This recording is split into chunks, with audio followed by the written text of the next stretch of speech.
Okay, the assembly product attribute is an attribute that is going to add a value to the price of the product. If you look here, we have a per box cost.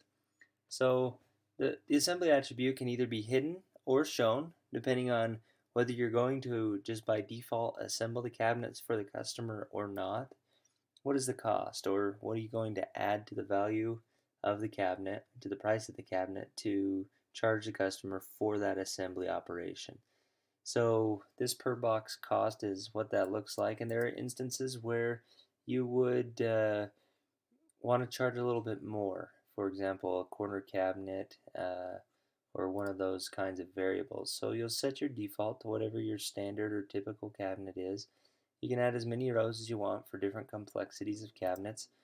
And then in any given circumstance where maybe you don't want, say you are going to make it to where your customer is able to choose whether they want it assembled or not, you may want to rename these just a little bit, give your most common cabinet the standard, and then do an edit override on the ones that may be a little bit different.